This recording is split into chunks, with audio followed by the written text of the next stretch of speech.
MCH-ka hooyada iyo dhallaanka ee degmada Ceelbe ee gobolka Sanaag ayaa maanta waxaa soo gaadhay dhakhaatiir markaasi gargaar degdeg ah soo gaarsiisay hooyada uurka leh iyo dhallaankeeda. ugu horeysna waxaa iga warbixiyay xaaladdan haatan ka jirta degmada Ceelbe gaar ahaan MCH-ka hooyada iyo dhallaanka. alxamdulillah rabbil caalamiin wasalaatu wasalaamu calaa nabiyina mursaliin ma ba'd. marka hore ku salaam iyo wariye cashuur inta ka bacdi halkan waa doctor oo xarunta caafimaadka magaalada Ceelbe waa Ceelbe Health Center waxa ka socota shaqo badan oo kala duwan shaqooyinka ka socda hadaan wax kaaga taabtaabtay OPD-gi under 5-ki ofadi NC-gi PNC-gi talaalkii nutrition-ki noocyadiisa kala duwanaa yaabahaas oo dhan baa ka socda waxaan u shaqeeyaa si toos ah waxa la furaa 7 subaxnimo ilaa iyo 2 maalinimo uu furan yahay taamirkan ka gudbo waxay la shaqeynayay dhakhaatiir ka socota wasaaradda caafimaadka Puntland oo ay hogaaminayso Dr. Amaal Ibrahim oo ah isuduwaha wasaaradda caafimaadka gobolka Sanaag markii ay dilaaceen xanuuno badan waqtigii roobaadka dabadiisii oo ay kamid tahay shuban qandhooyin fara badan oo jira awgeed waxay u yimaadeen gobolka inay waxay ku soo kordhin karaan ku soo kordhiyaan. Dr. Amaal ayaa iga warbixisay iyaduna dhankeeda gargaarkan degdega ee hooyada uurka leh iyo dhallaankeeda ay markaasi ugu yimaadeen degmada Ceelbe iyo Sawdaaweynayaan. Bismillahir Rahmanir Rahiim. maanta anoo ka socda wasaaradda caafimaadka Puntland waxaan u nimi maanta magaalada Ceelbe mashruuca wasaaraddu wado oo la taakuleynayso Ambicam hay'ad yiraahdo UNFPA oo lagu caawinayo hooyada uurka leh iyo ilmaha 5 sano ka yar loo sameynayo daweyn lagu bixinayo alaab nadaafo talaal la bixinayo wacyigelin loo sameynayo maaragtay dhinaca tacadiga wixii jira maaragtay looga wacyigelinayo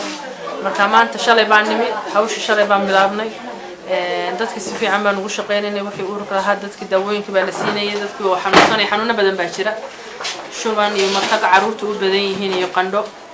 waayeelkuna inuu saas oo kale waxaa jira iyaguna shuban ay ka cabanayeen dumarku dhig la'aan sheeganayay cudurro badan baa jiray wixii anagu markaan gacanta ku haynay free baa loo bixinayay wax lacag ma jirin oo hawayaan dadku waa loo shaqeynayay haddana mar dhow hooyooyinka uurka lehna waxaa la siinaya kidad yar oo ka kooban duruuc iyo saabuun nadaafada iyo burushay wax alaab yar oo lagu taakuleeyo hooyada uurka leh laguna dhiirigelinayo inay ku xirnaato xarunta caafimaadka sida adeegyada muhiimka uga qaadato xarunta talaalkii isagana waa siinayna TT-da kaga faa'iideysanayna hooyada uurka leh saan u siino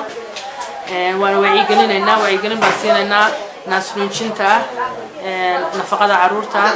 insha Allah intaas oo dhan baan uga faa'iideynaa intaan magaalada joogno. Okay, waan gartay ma ku jiraan wax raga oo aad siinaysaan xanuunada kala duwan aad ka daweynaysaan haddii ay idin yimaadaan. Dhakhaatiirta ka timid degmada Badhan ayaa iyaguna dhankooda ku wacyigeliyay hooyada sida naaska loo noojiyo iyo weliba markaasi nadaafadda guud ee qoyskeedu uu u baahan yahay marka ay xaaladda ay isbedesho ee biyuhu roobku ay da'aan ay yimaadaan cudurrada laga qaadi karo. ugu dambeyntiina waxay u qaybiyeen dhar markaasi loogu talagalay hooyada uurka leh inay ku umusho. naas nuujinta ka hadlayna in ilmaha naaska la siiyo waxaan idinka ugu fiican in naas nuujin loo sheego hooyo uur leh baa ugu fiican waayo ma ogtahay hooyada uurka leh hadhow way qaadanaysaa wixii hore waa ka tageen laakiin kan insha Allah hadda ay wado way ka qaadanaysaa tusaalihiisii hooyada uurka waxaa laga rabaa hadduu ilaahay raali ka noqdo marka uu dhasho ilmaha 12 daqiiqo ugu horeyso ilmaha in naaska la siiyo naaska la siinay caanaha maxay yihiin marka ugu horeyso caana ma laha bay dhahan hooyadu laakiin waa caanaha dambarka loo yaqaan dambarkaas waxay yihiin waa talaalkii ugu horeeyay ilmaha oo caafimaad buu ka helayaa sidii burkaanti oo kale caloosha safeynaya ilmaha markii mar baa ka imanaya waa talaalkii ugu horeeyay caafimaad ugu horeeyay hooyadu waxa weeye marka ay dhasho in naaska la siiyo jirta macnaha nadaafad iyo hygiene-kan goorma iyada la sameeynaya shan kaliya hadii la sameeyo ilmihii lama shumayo hadda idin sheegaya sidee loo sameeynaya waxa loo sameeynaya maxay ahayd marka ilmaha saxarada laga mayro waxba ma naqaanide waan ka meeray biyo cad baan ku farxashanaa anigu nadiif baan ahay aan cuntadii baan ku siinay xaarkii iyo gacmeen ka waa qalad marka ilmaha saxarada laga mayro marka adiga suuliga kasho marka cuntada la diyaarinayo marka cuntada la siinayo oo macnaha dadka loo diyaarinayo iyo marka cuntada la cunayo shantaa jeer haddii faraha saamoon ama dambas lagu mayro maxay ahayd tole waxaad ka gaaraysaa guul oo shuban ma dhacayo urka leh ee xaamilada leh alaabatan ay u baahan tahay MCH-ka hooyada dhallaanka ee degmada Ceelbo uu qaybiyo waa Axmed Cabdillaahi Ciise Axmed Cashuur telefishinka caalamiga Soomaali TV degmada Ceelbo ee gobolka Sanaag.